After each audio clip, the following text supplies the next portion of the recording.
The floor is yours. All right, everybody. Thank you so much for coming. I know we're all here for the love of Karl. He was a dear friend. He was more family than friend, really. And he really had a lot of family. He had family in Germany. He had the family here in Poland, the Fairweather family, and the family from far away. There's quite a few people that couldn't be here today, and I've had messages from John and Zoe Clark, who wish to be remembered to everybody. They're not well at the moment. And his family in Germany are just beside themselves. They couldn't come because even though they were so far away for so many years, they always kept in touch. They talked on the phone at least once a week, and he was very close to all of them. So I've put this booklet down here that I'd like everybody to sign, and maybe just a memory or just your signature. And I'm going to send it to Germany to let them know that we're all here for Karl and want them to know how much he meant to us. And I think they know that, but we could just keep reinforcing it. And I just want to let you know that we'd like to have our piper, Mike. Thank you so much, Mike, for being a part of this celebration of life for Karl. He sort of a German piper.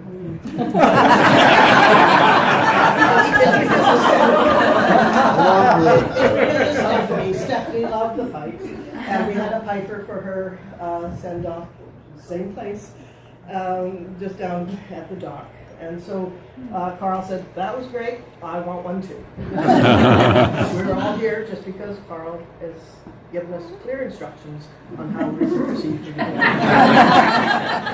heading down to the ramp now. Whoever wants to come. We need some instruction on how to get to the gate. So somebody needs to lead the piper. Okay. Please. I don't know where Sam is. Please. Hey, let me go get my shoes. Chris and Paula, you guys have done an amazing job organizing this event, putting all this food on it. I can't believe it. Refusing a caterer, I understand. If you insisted on doing it yourselves, you should know better. Anyways, what are your memories of Karl? I know you guys have spent a lot of time with him for the last few years. Karl taught me how to make beer. That's important. Which is very important. So I'm going to be making a few comments later, but this party would not happen without these two. Good. There's no chance. Good. All the food, all the beer, all the prep. Chris and Paula. It smells nice. We're up.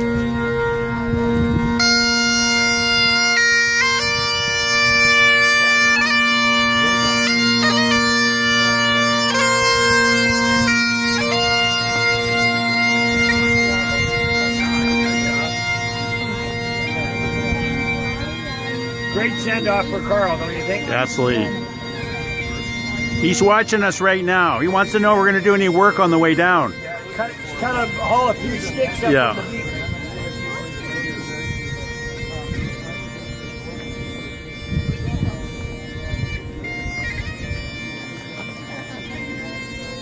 Hi, Benj.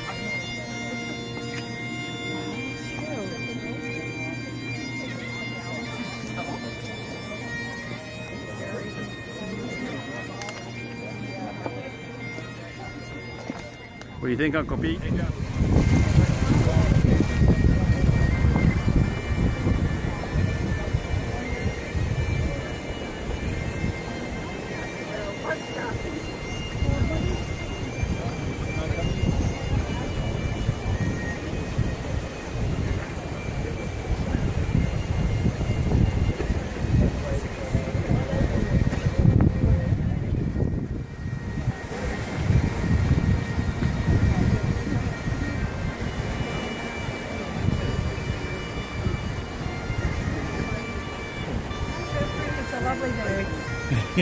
Beautiful day.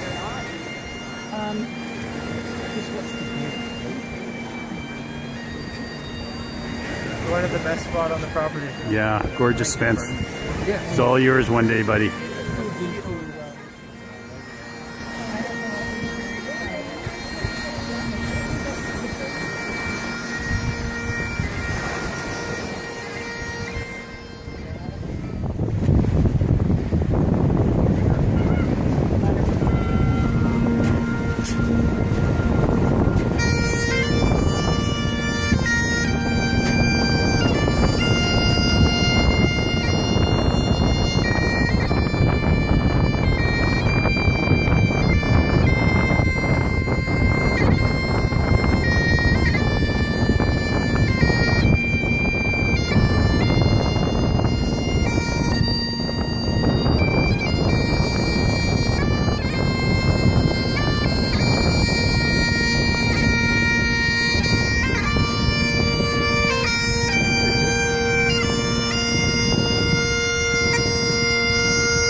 Wow. I really guessed you would be happiness. With the pink satin clothes. I wouldn't come right around.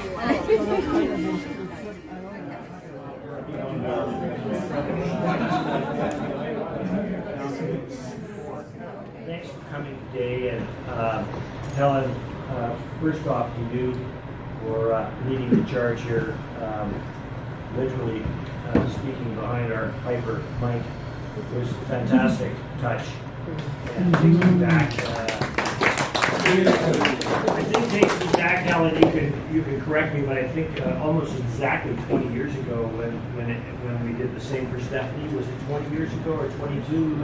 Yeah, close to 20. Yes. Yeah, 1994. In the summertime. And of course, a beautiful day. Yesterday wouldn't have been anything like this.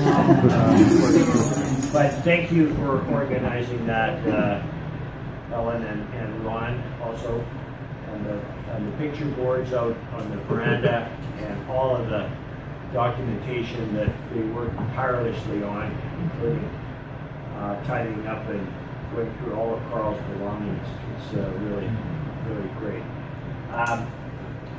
Next, I want to just address another couple of people who have been right there in terms of being instrumental in pulling all this together, because I can tell you I didn't do anything, and that's Chris and Paula.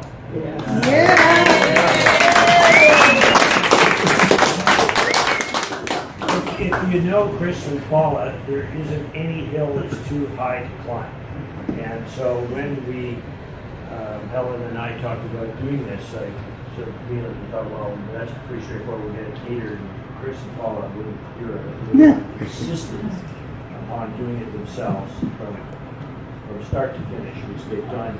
The chili, the soup, the sandwiches, everything for this group, including the beer that Chris made.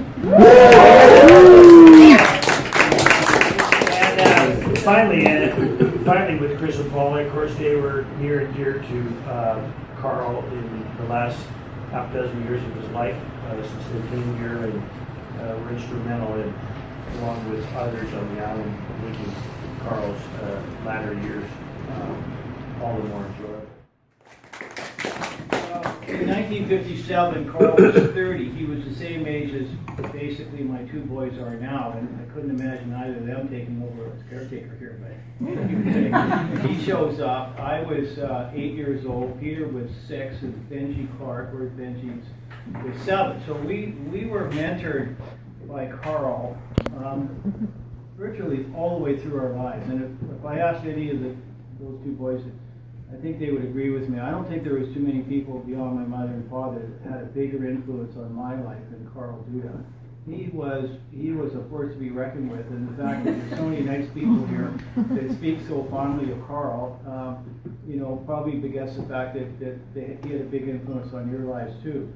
So as we grew up and learned some of the ways of Fairweather, my father, when I was about 12, I could have been 13, he started to talk to Karl about, I don't want these boys lying around in bed all day doing nothing. Maybe we have some work experience. We got brambles to cut, and we got trees to fell, and we got logs to split, all this stuff. And so he talked to Karl about getting us out of bed so we could work for 3 or 4 hours in the first part of the day. And he was quite willing to pay us, whatever the going rate, 25 cents an hour. In those days, 25 cents was 25 cents. And Karl insisted, he said, no, these boys are come from a life of privilege, and darn it, they're going to work, and they're going to work with a room and board, and I'll try to do some things for them if they do some things for me. He had a real tough time with us guys, especially Benji. We did a good job. We got to learn how to drive the Jeep. Of course, the Jeep had a clutch that was like a truck, and he'd be slapping our legs saying, "No, don't do this and don't do that." And so if we did what he wanted us to do, he reciprocated, and everybody was happy. We learned how to drink. We learned how to smoke dope. I mean, he was well informed. He was argumentative. He was sometimes, or maybe always, intolerant. And we had such a great time with the guy. And we're all going to miss him so much. And he was just a stoic guy. He never complained. And he was just a contributor all the way through his life. And I just feel so grateful to have had all those wonderful years with him. And one of the things that I never recognized that I think is important, and Benji Clark came up with it, he said, Karl never complained about anything. He never had a bad word about anybody. And there was people in his life that weren't always all that nice to him. And we won't mention any names, but I mean, he had a tough road to hoe sometimes. But he never complained, and he was never bitter, and he just always looked on the good side of things all the way through his life. And I think we've all probably unconsciously taken that along with us too. And it doesn't pay to be critical of other people, and Karl was never critical of other people, and Benj made that note, and I thought I'd share that with you. Why don't you tell a yarn or two about Karl? Can I tell a quick story? Yes. Because I have to leave pretty soon, but Yes, I know you you'll all get a charge out of this, and you'll know exactly what I'm talking about. The cabin up there, he had a fire in the fireplace, and he liked it all. You know how he liked things pristine. And I did a lot of little jobs for them up there. I cleaned the entire kitchen. We had, and like you say, everything had to be done to the nth. You take everything down, you wash, you put it back up. So the fireplace was black across the top because he'd had this fire. And he wouldn't have another fire until it was cleaned up. So he said, will you tackle that job? It's a big job. I said, well, sure, I'd love to do it for you. I don't want you to do it. His knees were bothering him. So I came with a scrub brush and a bucket of soapy water, and he comes in and goes, what do you think you're doing? I said, well, I'm going to start at the top. He's like, no. No. You are taking a toothbrush. You're going to go through and get all of these little pieces of glass. White. I want them white. You can hear it, right? No, Complete with the accent. Then I did a cartoon for him that went on the fridge for years, with just my arse sticking out of the fireplace, and it said, "Love Cinderella."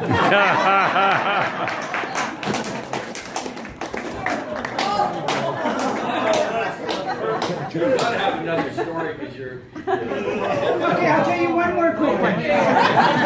Panilla's dad died recently, and it was a very sad affair, and he was Karl's cross the street neighbor. Now, Frank worked for the Danish resistance. Him and Karl couldn't be at opposite ends of the political. They probably fought each other at some point. They might have. Anyway, they had a very tentative friendship. And when Frank died, I called Karl once or twice a week and just saw how he was. And he said, so, I hear my neighbor's gone to Valhalla. And I said, well, I don't really know for sure. I said, I hope that. No, he said, all those Vikings, that's where they're going. That's where they aim to go, to Valhalla. That's what they want. And so they fight and die, they don't care. And I said, well, okay, I hope you're right, and I hope it's a nice place, because he deserves a good, heaven. If that's. And so I said, my friend Mark and I had sung to him out on the deck while he was passing away. It was very sad, but My dad, we'd not give Karl. some music. No, Karl, Mark. Karl and I. too. Anyway, so he said, oh, then you're the marching band that escorted him into Valhalla. I knew none of these. I didn't know any of these legends. But a marching band comes and escorts them into Valhalla. If they don't have a band, they can't go, he said. I knew none of these things.